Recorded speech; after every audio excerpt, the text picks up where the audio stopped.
6. I approached and examined the box he held.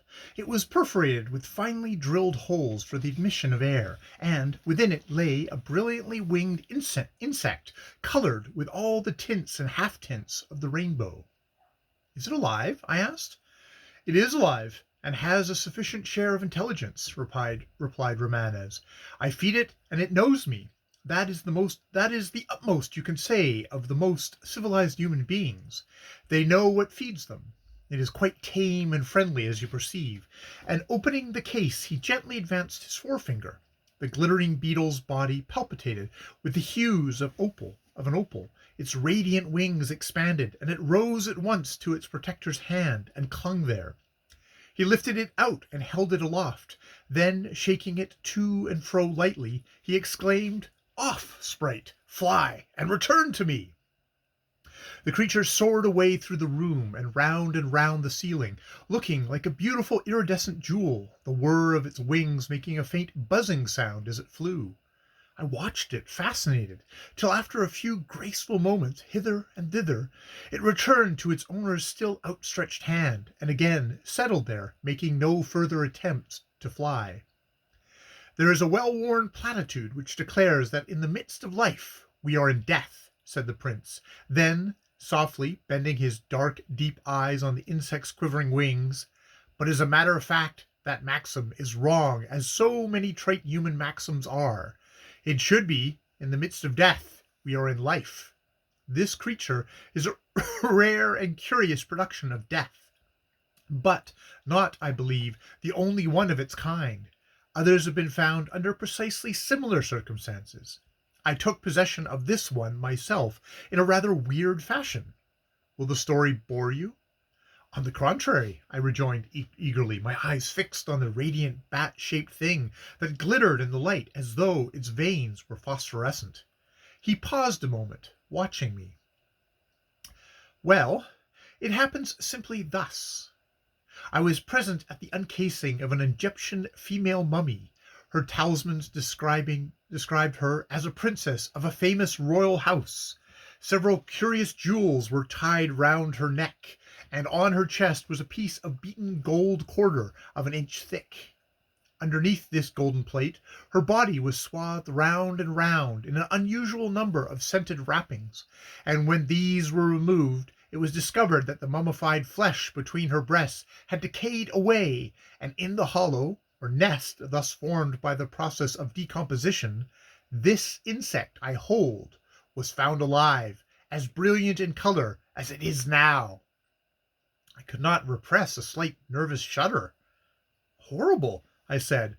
"I confess, if I were you, I should not care to make a pet of such an uncanny object. I should kill it, I think." He kept his bright, intent gaze upon me. "Why?" he asked. "I'm afraid, my dear Geoffrey, you are not disposed to study science. To kill the poor thing who managed to find life in the very bosom of death is a cruel suggestion, is it not? To me, this unclassified insect is a valuable proof, if I needed one, of the indestructibility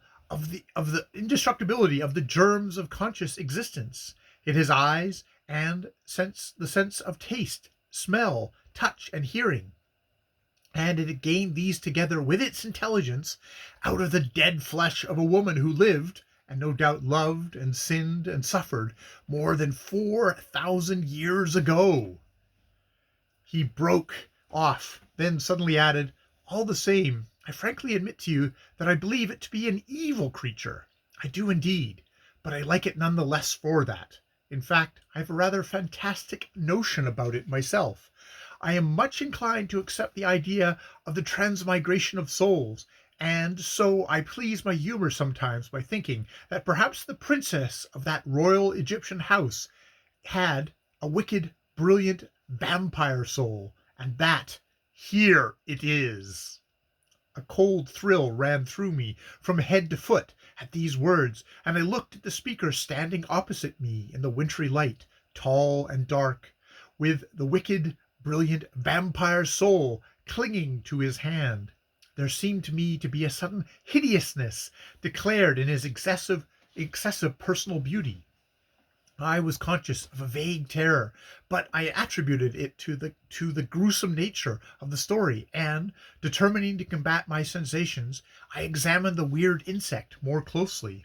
As I did so, its bright, beady eyes sparkled, I thought, vindictively, and I stepped back, vexed with myself at the foolish fear of the thing which overpowered me. "It is certainly remarkable," I murmured. "No wonder you value it as a curiosity. Its eyes are quite distinct, almost intelligent, in fact." "No doubt she had beautiful eyes," said Romanes, smiling. "She? Whom do you mean?" "The princess, of course," he answered, evidently amused. "The dear dead lady, some of whose personality must be in this creature, seeing that it had nothing but her body to nourish itself upon."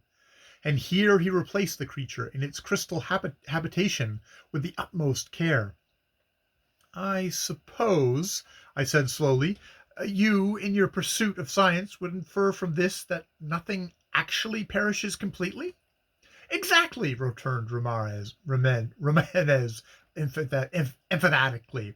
"There, my dear Tempest, is the mischief, or the deity, of things.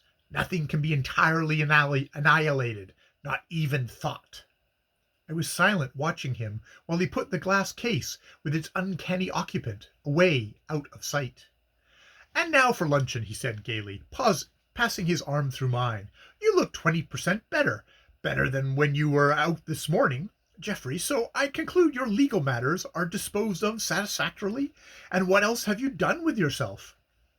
Seated at table with the dark-faced Emile in attendance, I related my morning's adventures, dwelling at length on my chance meeting with a publisher who had on the previous day refused my manuscript, and who now, I felt sure, would be only too glad to close with the offer I had made him.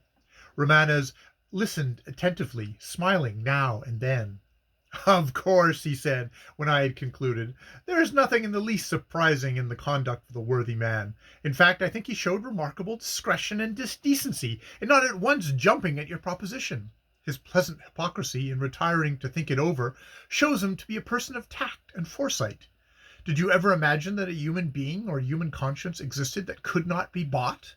My good fellow, you can buy a king if you only give a long price enough, and the Pope will sell you a specially reserved seat in his heaven if you will only hand him the cash down while he is on earth. Nothing is given free in this world save air and sunshine. Everything else must be bought with blood, tears, and groans occasionally, but oftenest with money." I fancied that Emile, behind his master's chair, smiled darkly at this, and my instinctive dislike of the fellow kept me more or less reticent concerning my affairs till the luncheon was over. I could not formulate to myself any substantial reason for my aversion to this confidential servant of the prince's, but do what I would the aversion remained, and increased each time I saw his sullen, and, as I thought, sneering features. Yet he was perfectly respectful and deferential. I could find no actual fault with him. Nevertheless, when he at last placed the coffee, cognac, and cigars on the table and noiselessly withdrew, I was conscious of a great relief, and breathed more freely.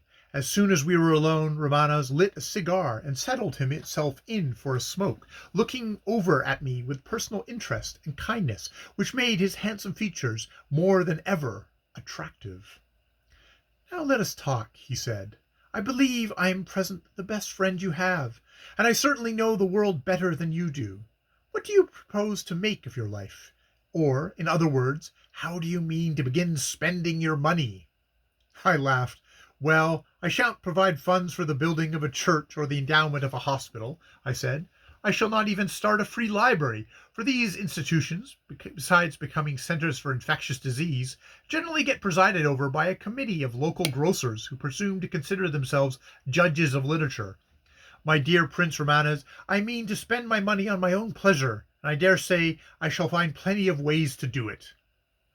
Romanes fanned away the smoke of his cigar with one hand, and his dark eyes shone with a peculiarly vivid light through the pale grey floating haze. "With your fortune, you could make hundreds of miserable people happy," he suggested. "Thanks, I would rather be happy myself first," I answered gaily. "I dare say I seem to you selfish. You are a philanthropic, I know. I am not. He still regarded me steadily. You might help your fellow workers in literature. I interrupted him with a decided gesture. That I will never do, my friend, though heavens should crack. My fellow workers in literature have kicked me down at every opportunity and done their best to keep me from earning a bare livelihood. It is my turn at kicking now, and I will show them as little mercy, as little help, and as little sympathy as they have shown me. Revenge is sweet, he quoted sententiously. I should recommend your starting a high-class half-crown magazine. Why? Can you ask? Just think of the ferocious satisfaction it would give you to receive the manuscripts of your literary enemies and reject them, to throw their letters in the wastepaper baskets and send back their poems, stories, political articles, and whatnot with "returned with thanks" or "not up to our mark" typewritten on the backs thereof, to dig knives into your rivals through the medium of anonymous criticism. The howling joy of a savage with 20 scalps at his belt would be tame in comparison to it. I was an editor once myself, and I know. I laughed at his whimsical earnestness. I dare say you are right, I said. I can grasp the vengeful position thoroughly, but the management of the magazine would be too much trouble to me, too much of a tie. Don't manage it. Follow the example of all the big editors and live out of the business altogether, but take the profits.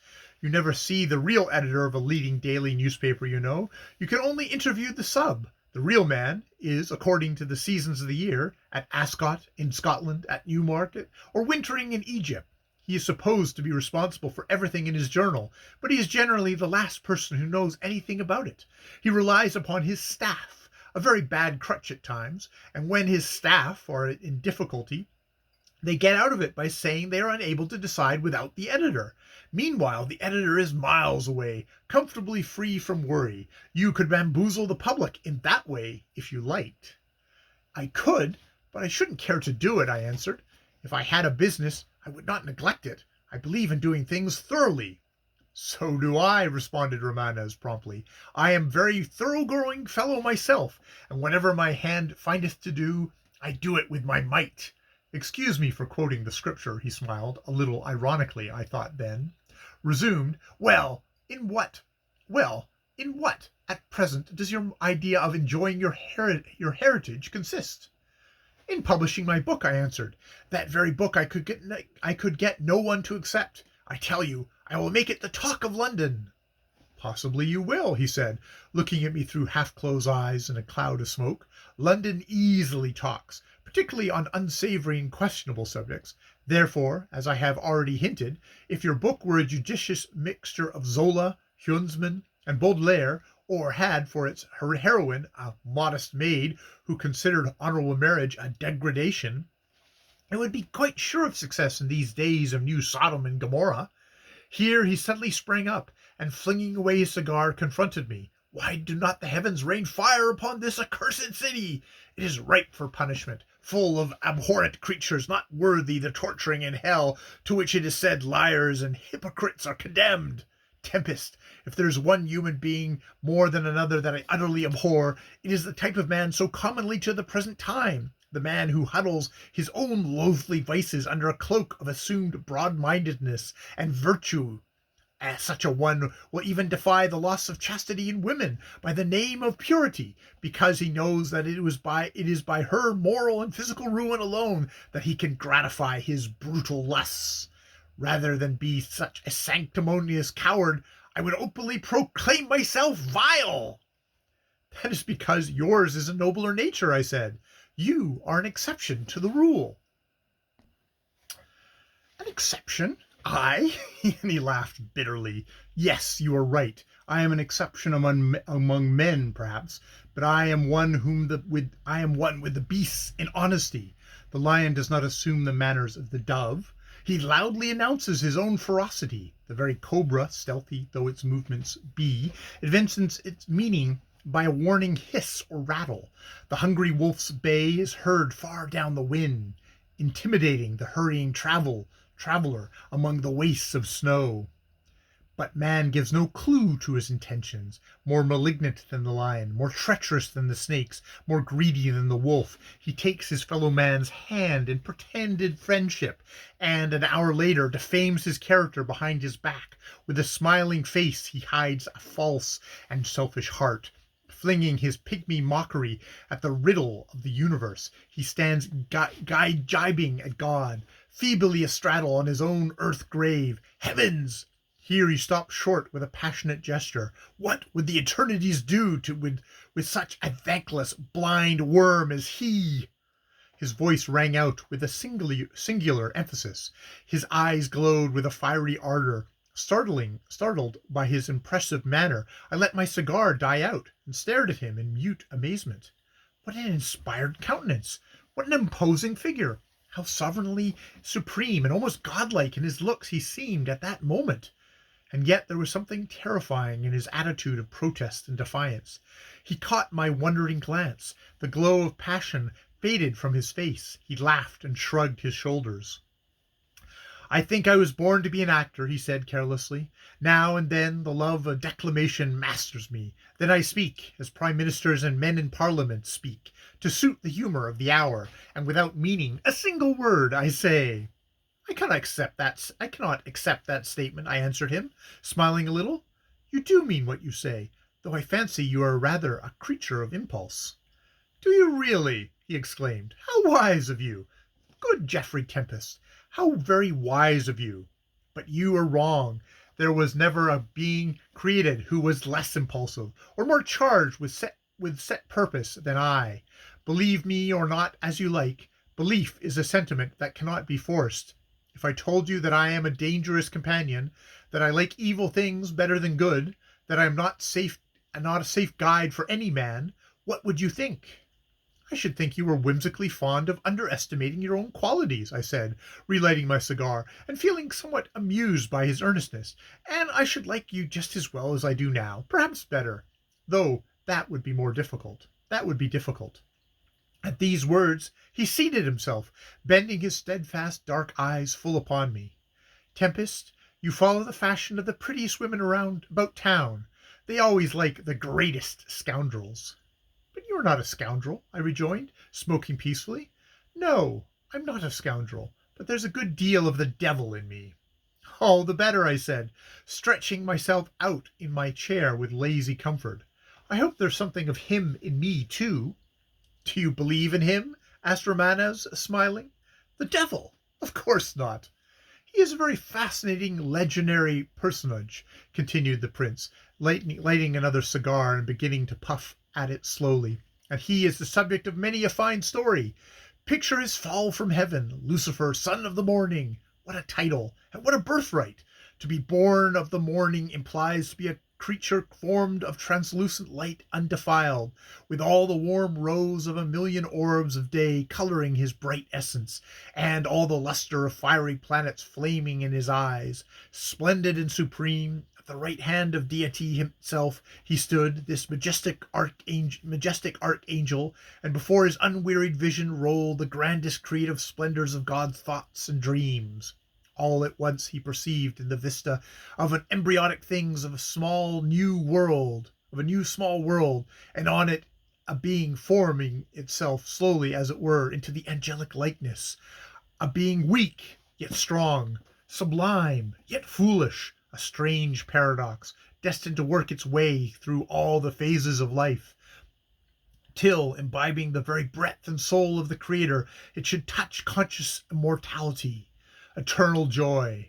Then Lucifer, full of wrath, turned on the master of the spheres, and flung forth his reckless defiance, crying aloud, "Wilt thou make this slight poor creature an angel, even as I?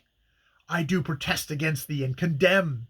Lo, if thou makest man in our image, I will destroy him utterly, as unfit to share with me the splendors of thy wisdom, the glory of thy love."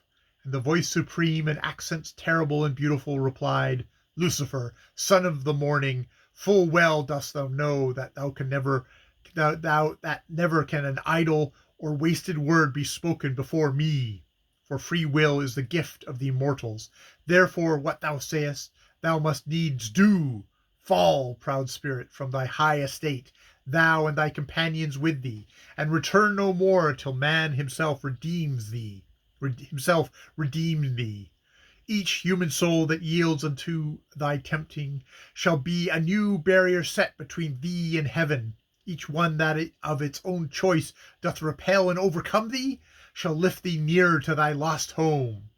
When the world rejects thee, I will pardon and again receive thee, but not till then. I never heard exactly that version of the legend before, I said. The idea that man should redeem the devil is quite new to me. It is? And he looked at me fixedly. Well, it is one form of the story, and by no means the most unpoetical. Poor Lucifer! His punishment is of course eternal, and the distance between himself and heaven must be rapidly increasing every day, for man will never assist him to retrieve his error. Man will reject God fast enough and gladly enough, but never the devil. Judge then how, under the peculiar circumstances of his doom, this Lucifer, son of the morning, Satan, or whatever else he is called, must hate humanity. I smiled. Well, he has one remedy left to him, I observed. He need not tempt anybody. You forget. He is bound to keep his word according to the legend, said Romanes. He swore before God that he would destroy man utterly. He must therefore fulfill that oath, if he can. Angels, it would seem, may not swear before the Eternal without endeavoring at least to fulfill their vows. Men swear in the name of God every day without the slightest intention of carrying out their promises. But it's all in the veriest nonsense, I said, in somewhat impatiently. All these old legends are rubbish. You tell the story well, and I almost as if you believe in it. That is because you have the gift of speaking with eloquence. Nowadays, no one believes in either devils or angels. I, for example, do not even believe in the soul. I know you do not, he answered suavely, and your skepticism is very comfortable because it relieves you of all personal responsibility. I envy you, for, I regret to say, I am compelled to believe in the soul. Compelled? I echoed. That is absurd. No one can compel you to accept a mere theory. He looked at me with a flitting smile that darkened rather than lightened his face. True, very true. There's no compelling force in the whole universe. Man is a supreme and independent creature, master of all he surveys and owing no other dominion save his personal desire. True, I forget. Let us avoid theology, please, and psychology also. Let us talk about the only subject that has any sense or interest in it, namely, money. I perceive your present plans are definite. You wish to publish a book that shall create a stir and make you famous. It seems a modest enough campaign. Have you no wider ambitions? There are several ways, you know, of getting talked about. Shall I enumerate them for your consideration? I laughed. If you like.